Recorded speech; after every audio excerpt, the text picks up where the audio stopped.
원자력 발전 설계 기술을 가진 한국전력기술이 핵심인 설계단을 쪼개 사업부로 배치하는 개편을 준비 중인 것으로 확인됐습니다. 현 정부 탈원전 정책으로 핵심 인력들의 해외 유출이 심각한데 국내 원전 생태계 파괴가 더욱 가속화될 것이란 우려가 나옵니다. 어제 전국민 지원금을 포기한 이재명 민주당 후보 측은 윤석열 국민의힘 후보를 향해 소상공인 손실보상에 협조하라며 역공을 폈습니다. 윤석열 후보는 호남 당원들에게 손편지를 쓰는 방안을 검토하며 호남 민심 공략에 나섰습니다. 대장동 지구 분양을 맡았던 업자가 지난 2014년부터 김만배 씨와 남욱 변호사에게 43억 원을 건넨 것으로 알려졌습니다. 김만배, 남욱 두 사람의 구속 만료가 사흘 뒤로 다가온 가운데 이 돈의 사용처가 윗선 수사의 변수로 부상하고 있습니다. 제때 입원 치료를 받지 못하는 코로나 환자가 500명을 넘었습니다.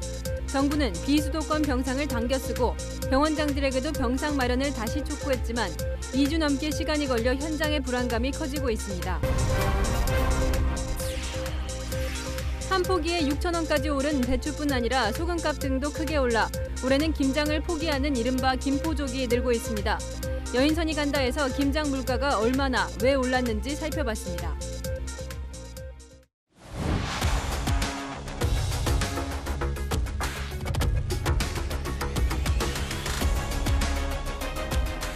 뉴스의 동정민입니다. 한국전력 산하기관이 원전 설계단 해체를 검토 중인 것으로 확인되었습니다. 지난 36년 동안 원전 기술을 세계 최고 수준으로 끌어올리는 데 핵심 역할을 했던 원전 국가대표격인 기관입니다. 에너지 대란과 탄소 배출을 줄이기 위해 중국, 프랑스, 영국 등 전 세계가 원전 개발에 열을 올리면서 원전 르네상스라는 말까지 나오는데 우리는 거꾸로 가는 셈이죠. 경영 효율화 차원의 검토를 하지만 현 정부의 탈원전 대못받기 아니냐는 분석도 나옵니다. 첫 소식 안건우 기자가 준비했습니다. 경북 김천에 있는 한국전력기술입니다. 원자로와 제어 계측 같은 원자력 발전 핵심 설계와 관련 기술 개발을 도맡고 있습니다. 우리나라 표준 원전을 개발했고 아랍에미리트에 수출한 3세대 원전 설계도 여기서 했습니다. 또 차세대 소형 모듈 원자로 SMR의 원조격 스마트 원전의 설계 기술도 갖춘 우리 원전의 중추 조직입니다. 그런데 한전기술이 대전에 있는 원자로 설계 개발단을 김천 본사로 불러들이고 이들을 본사 내 4개의 부처로 쪼개 분산 배치하는 방안을 검토 중인 것으로 확인됐습니다. 원자력연구원, 원자력연료 등과 유기적으로 협력해야 할 박사급 인력을 대덕 연구단지에서 다 빼겠다는 겁니다. 전문가들은 앞으로 원자력 연구 개발에서 손 떼겠다는 거나 다름없다며 우려합니다. 삼성전자도 그렇고 LG도 그렇고 대기업들이 연구하는 조직을 그럼 생산 부서에다가 각각 분산 배치시켜라. 그러면 이제 돌아가질 않습니다. 설계 업무를 하는 사람들은 또 한 공간에 있어야 소위 말해서 화학적인 케미가 생기는 거죠. 조직 개편안 후폭풍은 증시도 덮쳤습니다. 미래 원전 기술 선점과 해외 수주 기대감으로 상승 탄력을 받았던 한전기술 주가는 오늘 하루 12% 가까이 폭락한 채 마감했습니다. 한전기술은 소형 모듈 원자로 등의 효율적인 해외 수출을 위한 조직 개편안이라는 입장. 채널A와 통화에서 여러 방안 중 하나일 뿐으로 아직 최종 확정된 건 아니라고 해명했습니다. 채널A 뉴스 안건우입니다. 탈원전 정책으로 찬밥 신세인 우리 원전 기술자들, 해외에서는 못 데려가서 안달인 최고의 인재들입니다. 이미 탈원전 이후 100여 명이 이탈한 것으로 전해지는데요. 박재 기자가 원전 인력 유출 실태를 취재했습니다. 중국이 150기 원전 건설에 나섰고 프랑스도 원전 신규 건설을 선언하면서 2050년까지 원전 시장 규모는 최소 400조 원에 달할 것으로 전망됩니다. 커지는 시장만큼 필요한 건 인력. 그리고 이들이 눈독 들이는 건 최근까지 신형 원전을 직접 짓고 운영한 한국입니다. 하지만 현 정부 탈원전 이후 한전기술 등에서 이탈한 인력만 100여 명이 넘습니다. 최근 3년간 원전 산업 인력 역시 2,000명 가까이 줄었습니다. 그리고 경쟁국들은 이들을 놓치지 않고 블랙홀처럼 빨아들이고 있습니다. 산업이 무너지면은 정권이 바뀐다고 하더라도 이게 복원하기 힘들어요. 벌써 많이 뺏겼죠. 뭐. 탈원전 한다고 하면서 신울진 3석이 안 하면서 벌써 인원들이 많이 빠져나갔잖아요. 원전 감독법에 따라 기술을 유출할 경우 3년 이상의 징역에 처하도록 했지만 정작 인력이 빠져나가는 건 막을 방법이 없습니다. 한국전력기술퇴직자는 특정 직급 이상의 경우 요관기간에 3년간 취업 못한다면서도 해외로 가는 건 제한이 없고 수요도 많다며 무더기 이탈을 걱정합니다. 그 사람들이 가지고 있는 기술이라는 거는 그 사람들 머릿속에 있는 거예요. 막아낼 방법이 없습니다. 인재 유출은 이미 시작됐고요. 이제 앞으로 더 가속화될 거고. 세계 원전 시장을 선도하던 미국은 과거 스니바일 원전 사고 이후 40년간 신규 건설을 중단했습니다. 원천 기술을 갖고도 경험 있는 인력풀이 무너지자 한국 등의 시장을 내줘야 했는데 이제 그 전철을 우리가 밟을 수 있다는 우려가 나옵니다. 채널A 뉴스 박재입니다. 전국민 지원금 철회 승부수를 던진 이재명 더불어민주당 후보. 오늘부터 공세로 전환했습니다. 윤석열 후보를 향해서 소상공인 손실보상에는 협조하라고 압박하기 시작했는데요. 지지율은 올라갈 거라며 이 깜짝 라이브 방송으로 지지층 결집에도 나섰습니다. 최수영 기자입니다. 이재명 더불어민주당 대선 후보는 충청으로 향하는 메타버스 안에서 깜짝 라이브 방송에 나섰습니다. 지지자들이 쏟아내는 민주당 선대위를 향한 질타에는 공감을 표시했고 180석 만들어줬는데 뭐하고 있냐, 야당 핑계 될 수는 없는 거 아니냐, 이 지적 정말로 제가 공감합니다. 선대위나 또 당이나 좀 뭔가 혁신적인 대책을 써보겠습니다. 지지율 열세에는 역전 자신감을 드러냈습니다. 인물을 비교하면 이재명이 낫긴 한데 민주당 싫다, 부족하다 이런 분들 꽤 있거든요. 그런 분들도 결국 저희가 설득해서 우리가 같이 갈 수 있도록 요청드리고 또 그렇게 하면 다시 또 우리의 지지율도 올라가고.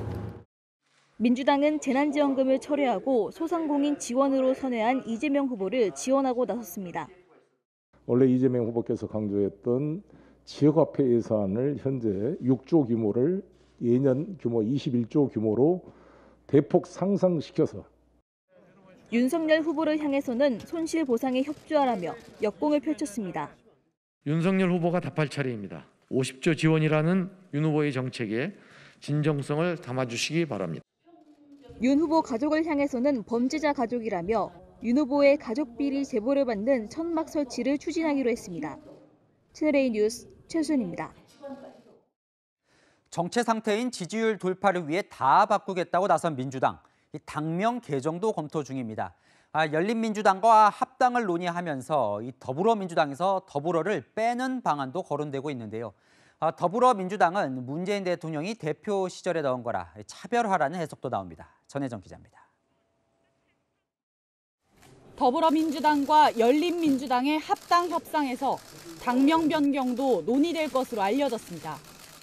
합당 협상에 참여하는 더불어민주당 핵심 관계자는 당명 변경 여부 등까지 모두 열어놓고 논의할 예정이라고 했고 열린민주당도 당명 변경 가능성을 시사했습니다. 당명을 바꾸는 것 어떻게 생각하세요? 역시 그것도 열려 있는 거고요. 합당 후 새 당명 후보론 민주당이 우선 거론됩니다.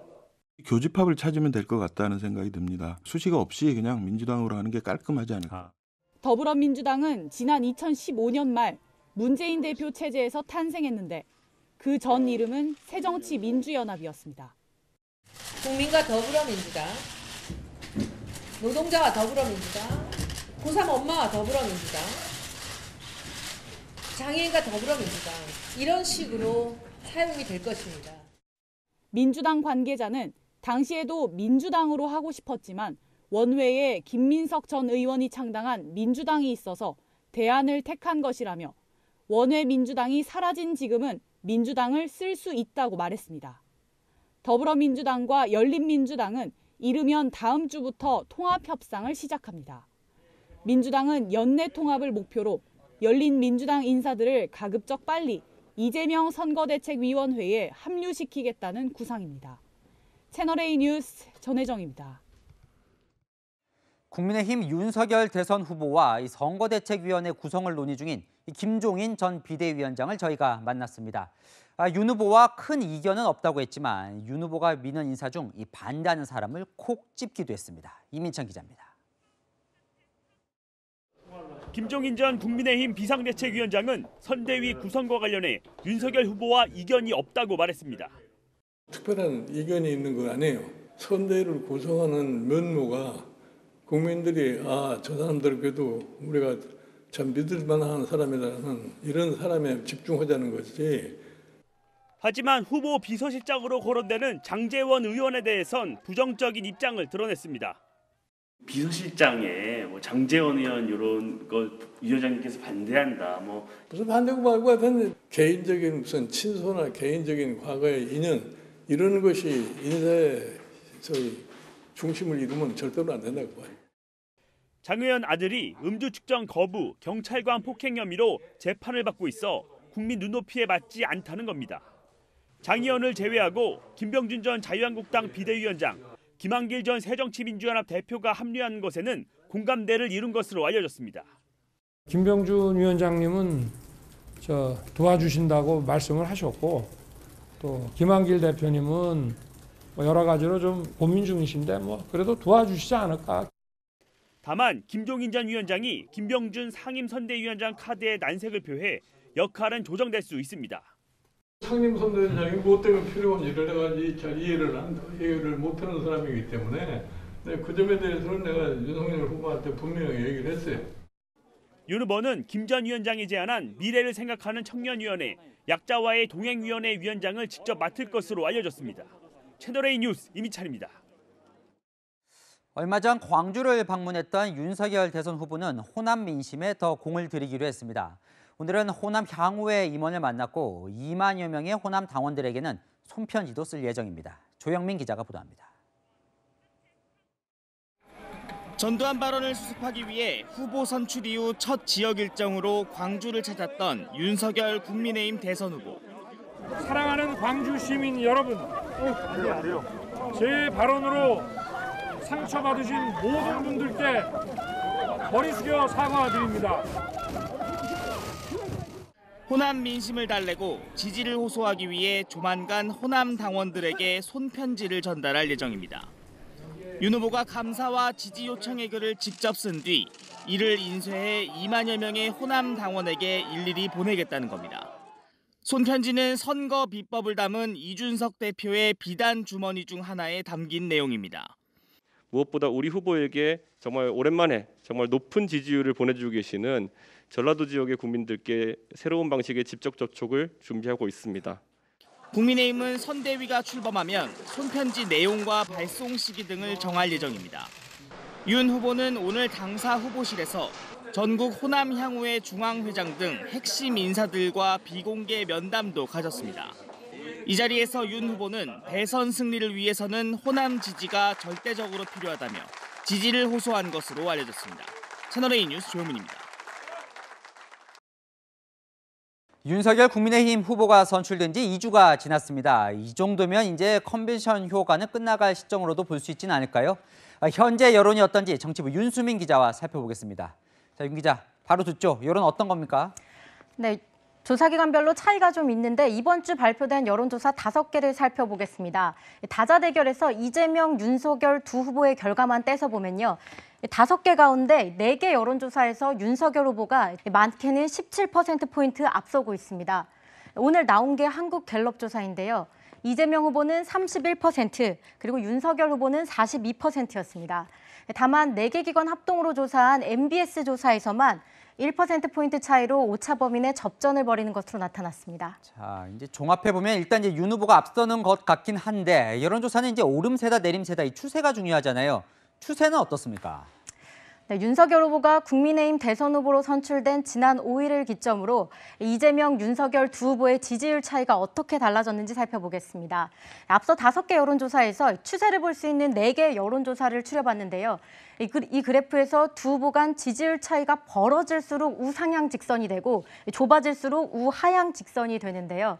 이처럼 한 개 여론조사를 제외하고는 지난 5일을 전후로 지지율 격차가 커졌습니다. KSOI의 여론조사를 보면 0.8%에서 13.2%로 차이가 벌어지면서 윤 후보가 앞서 나가고 있고요.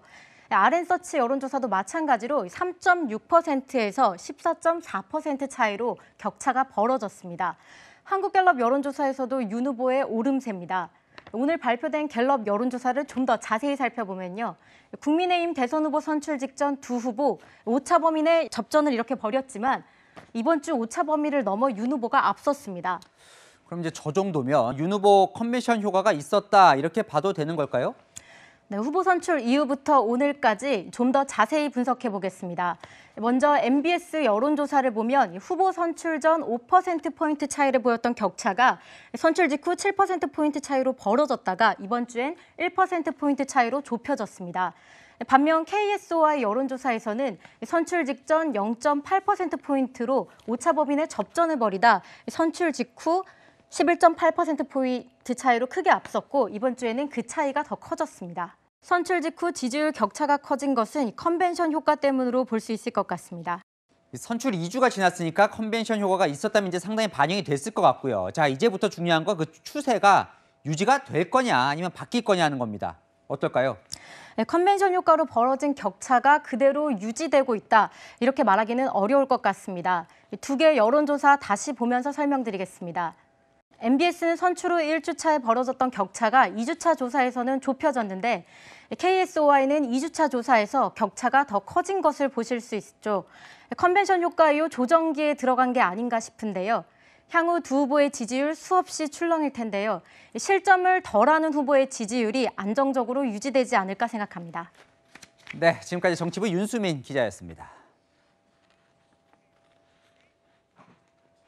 대장동 개발 특혜 의혹의 핵심 인물인 김만배 씨와 남욱 변호사의 구속 만료일이 이제 불과 사흘 앞으로 다가왔습니다. 적어도 이번 주말이 되기 전 재판에 넘겨질 것이라는 관측이 우세했는데 변수가 생기면서 막판 조사를 이어가고 있습니다. 박영수 전 특별검사의 친척인 분양 대행업자가 김만배, 남욱 두 사람에게 수십억 원을 건넸다는 의혹이 제기됐습니다. 먼저 박건영 기자입니다. 대장동 개발 특혜 의혹의 핵심 인물인 김만배 씨와 남욱 변호사의 구속 만료일은 오는 22일. 그런데 사흘 전인 오늘도 전남 수사팀은 정영학 회계사 등을 소환해 조사를 이어갔습니다. 대장동 분양대행업자 이모 씨가 김만배, 남욱 두 사람에게 거액을 건넸다는 의혹 등을 추가 조사하는 걸로 전해졌습니다. 박영수 전 특별검사의 먼 친척인 이 씨가 2014년과 2015년에 걸쳐 김 씨 등에게 43억 원을 현금으로 건넸다는 겁니다. 그런데 이 씨가 지난 2019년엔 김 씨에게 100억 원을 받아 토목업자에게 전달한 사실이 드러나 동거래 성격을 두고 의문이 제기돼 왔습니다. 수사팀은 실제로 이 돈이 건네졌는지와 대장동 개발 사업 초기 금품 로비에 쓰였는지 등을 확인하고 있습니다. 이에 대해 김만배 씨 측은 사업 자금은 대장동 개발 사업에 정상적으로 쓰였다며 정치권 로비 등에 지출한 돈은 없다고 밝혔습니다. 추가 의혹을 수사할 시간을 벌기 위해 수사팀이 김만배, 남욱 두 사람의 기소 시점을 구속기간이 끝나는 오는 22일로 미뤘다는 관측이 나옵니다. 채널A 뉴스 박건영입니다. 핵심 인물에 대한 기소가 늦어지는 이유 또 있습니다. 대장동 전담 수사팀에서 코로나 확진자가 잇따라 나오며 수사에 치명타를 줬습니다. 집단 감염 발생 하루 전 수사팀원 16명이 방역수칙도 어기고 음식점에서 쪼개기 회식을 한 사실까지 드러났습니다. 이어서 김예지 기자입니다.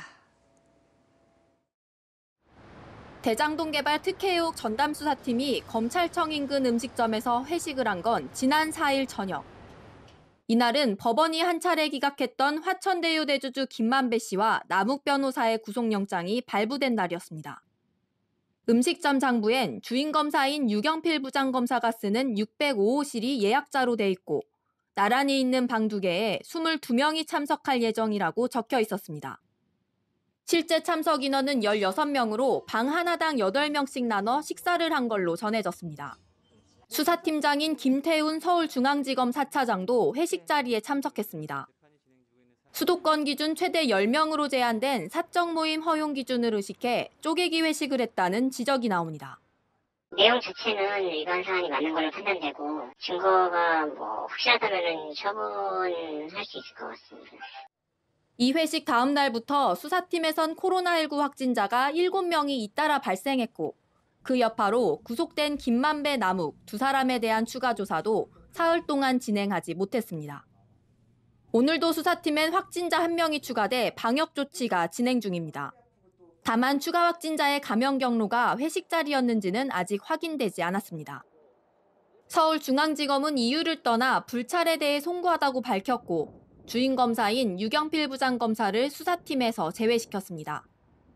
국무총리실은 회식 뒤 추가 술자리 여부를 포함해 사실관계를 조사하라고 법무부에 지시했습니다.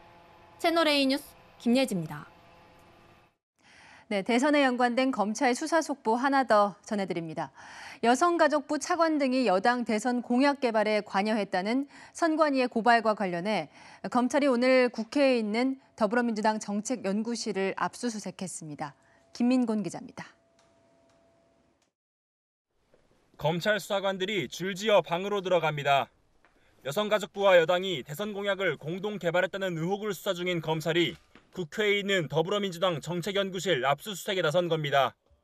지난 12일 중앙선거관리위원회가 김경선 여성가족부 차관과 과장급 실무자를 선거법 위반 혐의로 고발한 지 일주일 만입니다.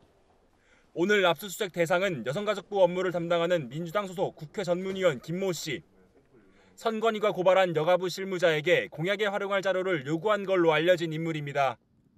지난 7월 김경선 차관 주재회의에서 여당 공약 아이디어로 활용할 자료 초안을 내라는 지시가 있었다는 의혹에 대해 정영애 장관은 사실이 아니라고 주장해왔습니다. 민주당에 자료를 주었느냐, 주었다고 했습니다. 뭘 줬습니까? 공약을 줬습니까? 공약은 주지 않았습니다. 그러면 중장기 발전 과제. 검찰은 오늘 압수자료를 분석해 여가부가 제공한 자료의 성격과 목적 등을 확인할 계획입니다. 채널A 뉴스 김민곤입니다.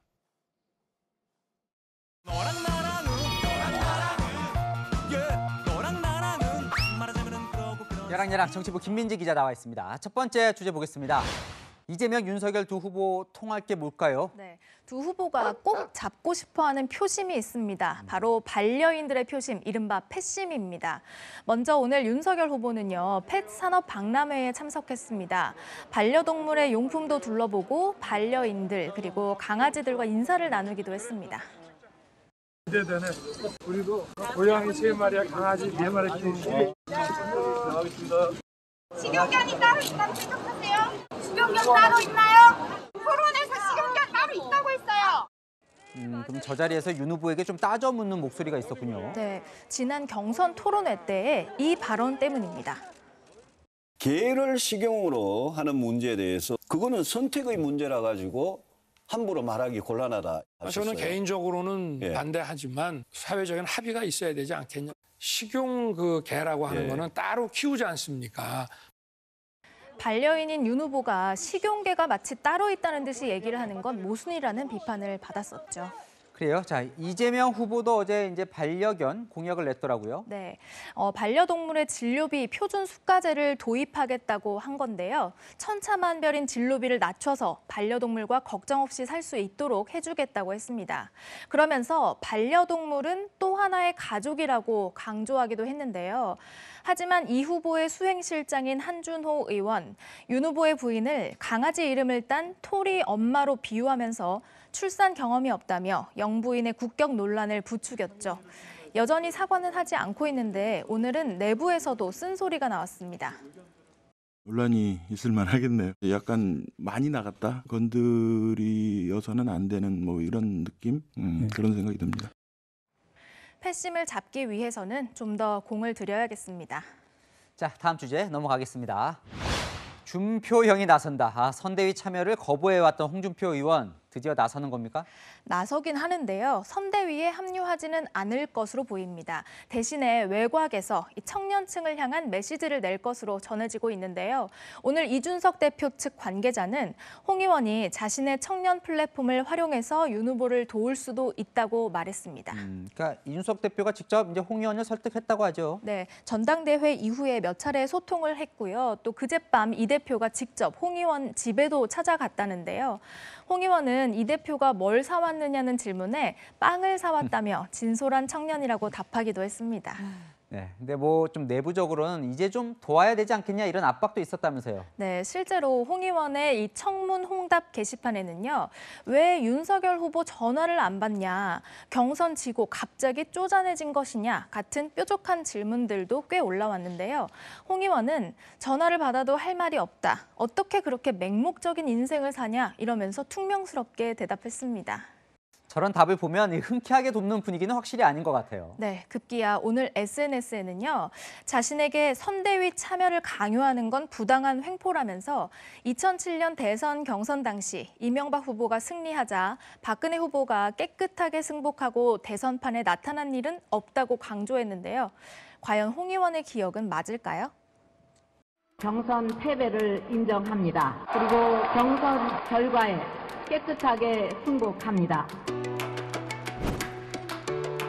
저희 한나라당의 이명박 후보를 이번에 선택해 주십시오. 제 기억으로도 박근혜 후보가 뭐 많지는 않지만 지원 유세를 하긴 했었어요. 자, 어쨌건 홍 의원도 뭐 마냥 거부하기는 쉽지는 않으니까 선대위 밖에서 돕겠다. 제3의 길을 선택한 거군요. 네, 그렇습니다.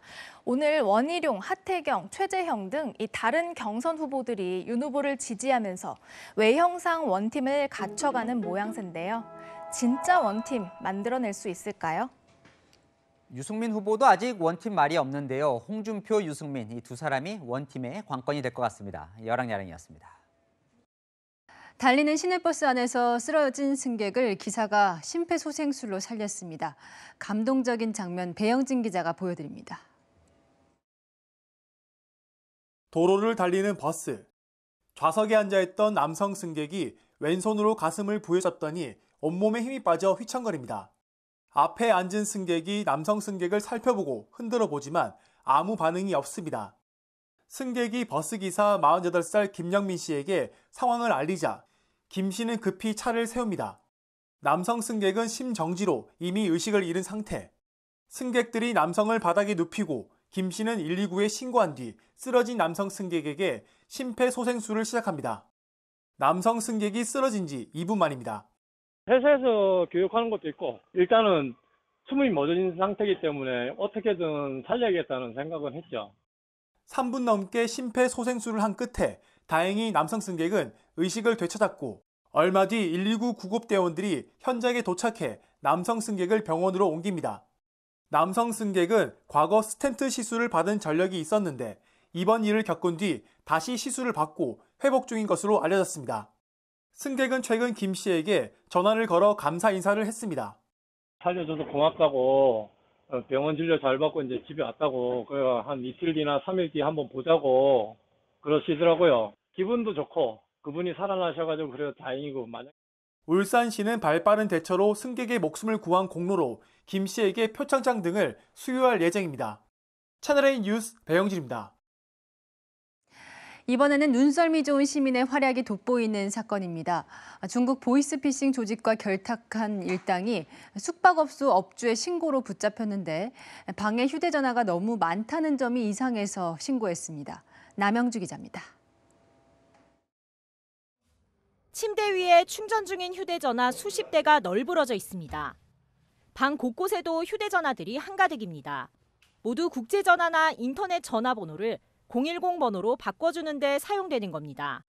일당 14명은 중국 현지 보이스피싱 조직과 결탁해 숙박업소를 옮겨다니며 번호를 조작하는 휴대전화기와 중계기를 설치했습니다. 금융기관을 사칭해 대출해주겠다고 속이거나 악성 앱을 설치하게 하는 수법으로 2달간 55명에게 17억 원을 가로챘습니다. 피해자 중에는 힘겹게 마련한 수백만 원 노후 자금을 날린 60대 경비원도 있습니다. 일당은 경찰 추적을 피하기 위해 한 달마다 장소를 이동하는 등 치밀함을 보였습니다. 하지만 이들이 빌린 방에서 많은 휴대전화가 있는 걸 수상하게 여긴 숙박업소 업주의 신고로 덜미가 잡혔습니다. 임대료를 지불하지 않아 연락도 안 되고 객실을 문을 열어보고 확인해보니 다 수십 대의 스마트폰이 충전돼 있어서 이상하다 싶어 저희 경찰에 제보하게 된 것입니다. 경찰은 2달 넘게 추적한 끝에 일당 14명을 검거하고 이 중 5명을 구속했습니다. 번호 조작용 휴대전화 144대와 중계기도 압수했습니다. 중계기 맞네? 중계기 맞아. 경찰은 010으로 시작되는 휴대전화 번호도 발신 번호가 조작된 사기 전화 가능성이 있다며 통화 내용이 의심스러우면 경찰에 도움을 요청하라고 당부했습니다. 채널A 뉴스 남영주입니다. 마스크를 살 때도 백신을 예약할 때도 줄을 세우더니 이제 아파도 병상까지 줄을 서야 할 판입니다. 병상 대기자 수가 수도권에서만 500명을 넘었고 병상 기다리다가 숨진 사람도 이달 들어 6명이 발생했습니다. 정부는 부랴부랴 병상을 늘리기로 했는데 2주가량의 시간이 더 필요해서 이 발등에 불을 끄기도 벅찹니다. 황수영 기자입니다. 다음 달 3일까지 코로나19 준중환자 병상을 400여 개를 추가 마련해야 하는 수도권 상급 종합병원들은 일반 중환자 치료가 걱정입니다. 급성 중증 환자들, 암 환자들이 큰 수술을 하고 나면 중환자실로 들어가야 되는데 그런 인력들이 이쪽으로 이렇게 쉬프팅이 되면 정상적인 치료를 제대로 받을 수가 없는 경우가. 병상 마련을 위한 시간도 부족하다고 말합니다. 적어도 한 3주 이상은 걸릴 걸로 생각이 되고요. 음압시설도 만들어야 되고 또 일반 중환자실보다는 공간이 좀 더 필요하죠. 격리실이 되니까. 인원도 좀 더 많이 필요하게 되고요. 그동안 수도권에서 병상이 없어 하루 이상 대기하는 코로나 환자가 급증하고 있습니다. 하룻밤 사이 100명 가까이 늘어 520명에 달합니다. 이달 들어 병상을 배정받지 못한 채 대기 중 사망한 환자도 6명입니다. 김부겸 총리는 병원장들을 만나 지금이 위기라며 조속한 병상 마련을 당부했습니다. 어렵게 시작한 일상 회복의 여정이 또 잠시 멈출 수밖에 없는 거 아니냐 하는 그런 걱정이 있습니다. 또 수도권 중환자를 이송거리 1시간 이내 비수도권 병상으로 이송하는 방안도 추진한다는 방침입니다. 중환자실 치료가 끝났는데도 병상을 비우지 않는 환자에게는 치료 비용을 물리겠다고도 했지만 당장의 병상 부족을 해결하기에는 역부족이라는 지적입니다. 채널A 뉴스 황수연입니다. 어제 수능 시험이 불수능이라 불릴 만큼 어려웠다죠. 점수가 기대만큼 나오지 않은 수험생들, 오늘부터 시작된 이 대학별 논술 면접 시험 성적이 더 간절할 텐데요. 수능과 달리 논술 면접 시험은 이 코로나에 걸리면 시험을 아예 못 볼 수도 있습니다. 이 수능이 끝나도 잔뜩 움츠러든 이 수험생과 학부모들을 장하연 기자가 만나봤습니다. 논술 시험을 치르는 대학 고사장. 대학 관계자가 입시라는 수험생이 방역 마스크를 썼는지 일일이 확인합니다. 수험생이세요? KF 90도 마스크 있으세요? 아니요. 마음에 들 테니까 변경하시고 입장 부탁드릴게요. 오늘부터 주요 대학들의 논술과 면접이 시작되면서 각 대학들은 시험장 방역에 비상이 걸렸습니다.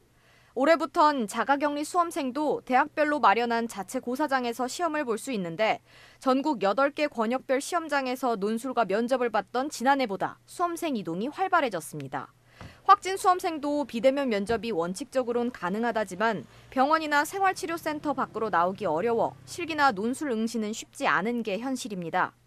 전국에 걸쳐서 있을 수 있고 그러다 보면은 이제 대학의 직원들이 반대로 이동을 해야 되는 상황이 되는 거죠. 뭐 전형 유형에 따라서는 실기도 있을 수 있고. 수능은 끝났지만 대입 일정이 마무리될 때까지 수험생과 가족이 외부 접촉을 최소화할 수밖에 없는 이유입니다.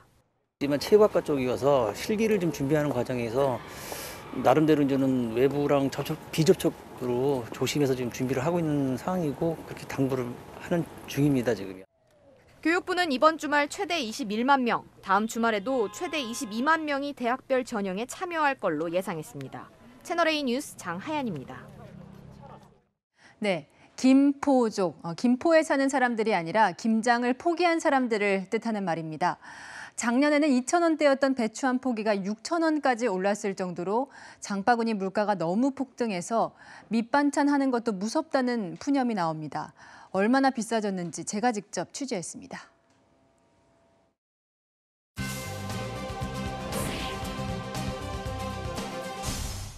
김장 재료를 사러 온 손님들이 붐비는 서울 인왕시장. 왜 안 사세요? 왜 안 사세요? 한분이 보려고 처음 오니까 내가 작년에 이주했거든. 그래서 보려고.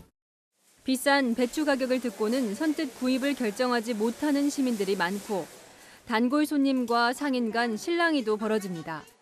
8,000원짜리도 있어. 오늘 10,000원 판단 게 뭐? 그렇게 몇 개 줘? 8,000원 밑에는 없으니까 이제 딴 데 가보시도 할 수 없으니까. 다른 건 안 사. 돈 있어도. 살 거 있어도. 왜요? 비싸니까. 비싸니까. 그래요. 비싸. 아이고 말도 못하지 비싸. 왜 이래. 김장 비용이 얼마나 비싸졌는지 김장을 준비하는 40대 주부와 함께 돌아봤습니다. 안녕하세요. 배추 어떻게 해요? 6,000원이요. 6,000원이요? 속은 잘 들었어요? 네. 아, 요즘 배추가 하도 농사가 안 됐다 그래서 차이가 많이 나네. 작년에 2,000원대였던 배추가 한 포기 6,000원, 쪽파도 한 단에 8,000원입니다. 진짜 좋습니다. 예, 좀 보고 올게요. 네. 올해는 파김치를 못 담글 것 같아요. 너무 비싸서. 너무 비싸서요. 네.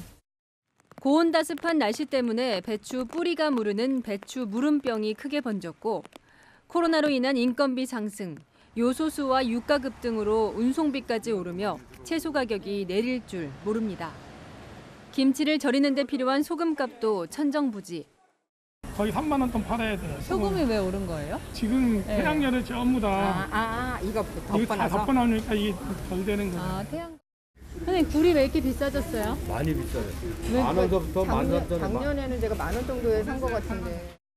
한국물가협회가 추정한 4인 가족의 올해 전통시장 김장재료 가격은 35만 5,500원. 작년보다 8.2% 오른 가격이지만 현장에서 체감하는 가격은 훨씬 비쌉니다. 김치값이. 김치 먹는 게요? 반쪽만 팔아요. 이 반쪽이 얼마예요? 15,000원이요. 15,000원. 보통 12,000원에서 15,000원 사이 해요.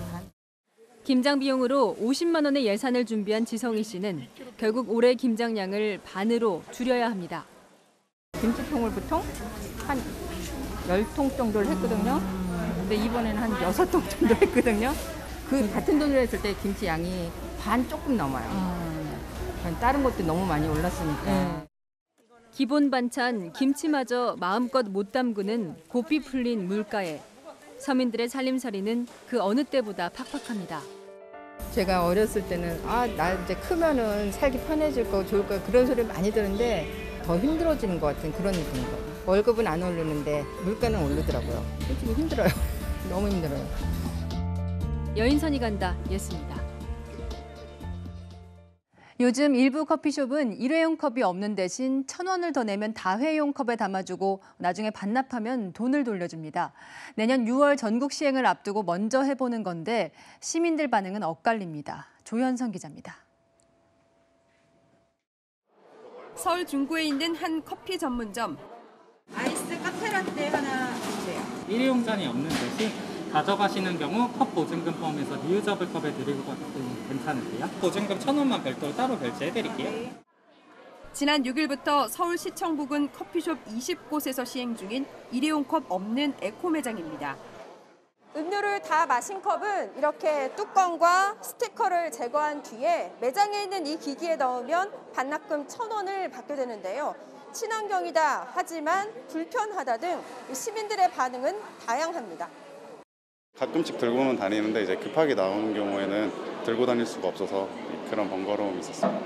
불편함을 감수하더라도 이제 뭐 다시 재활용한다는 거에 계속 사용할 생각은 있습니다. 하지만 이동 중이라면 먹고 단 뒤 온종일 컵을 들고 다녀야 하고 반납을 위해 다시 매장을 찾아야 하는 건 불편 요소로 꼽힙니다. 환경을 위해서는 사용하는 거는 찬성하는데 반납하기 위해서 매장을 꼭 방문을 해야 되니까 중간에 먹다가 반납할 곳을 찾으려고 헤매는 것 같아서. 프랜차이즈나 대기업 커피 전문점뿐 아니라 개인이 운영하는 카페도 다회용 컵 보증에 함께하고 있는데 이용자들은 반납기가 곳곳에 더 설치될 필요가 있다고 입을 모읍니다. 가까이 있어서 반납이나 이런 것도 좀 수월해서 다른 조금 멀리 계신 분들은 약간 불편할 수 있다고 생각을 해요. 그래서 좀 이런 매장이 좀 많아졌으면 좋을 것 같아요. 일회용 플라스틱 컵 사용 0을 위해 이런 다회용 컵 보증제는 내년 6월부터 전국적으로 시행됩니다. 환경보호를 위한 선택이 아닌 의무로 소비자 역시 이런 불편에 익숙해져야 한다는 목소리도 나옵니다. 채널A 뉴스 조현선입니다.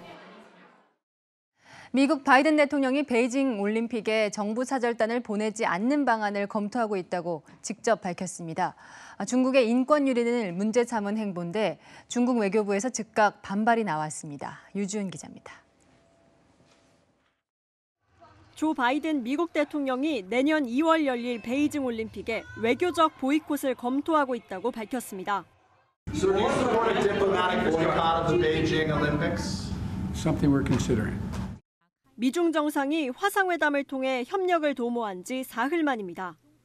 그동안 미국이 외교적 보이콧을 검토하고 있다는 관측 보도가 잇따랐지만 대통령이 직접 가능성을 언급한 건 처음입니다.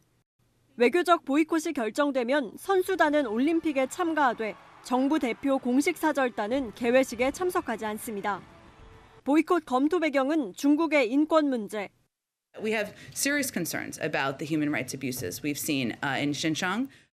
백악관은 최근 미중 정상회담에서도 신장과 티벳, 홍콩의 인권 이슈에 우려를 표현했다고 공개한 바 있습니다.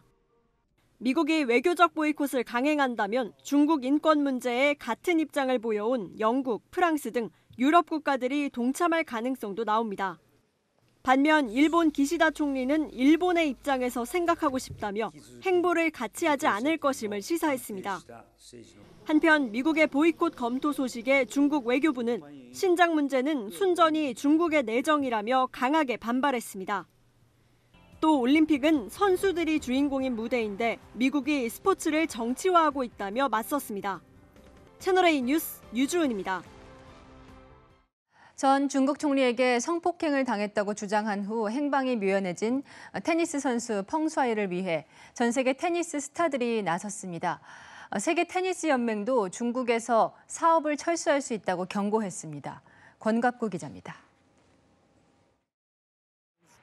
남녀 통틀어 4대 선수권 대회 우승컵을 가장 많이 든 테니스 여제 세레나 윌리엄스가 어제 SNS에 올린 글입니다.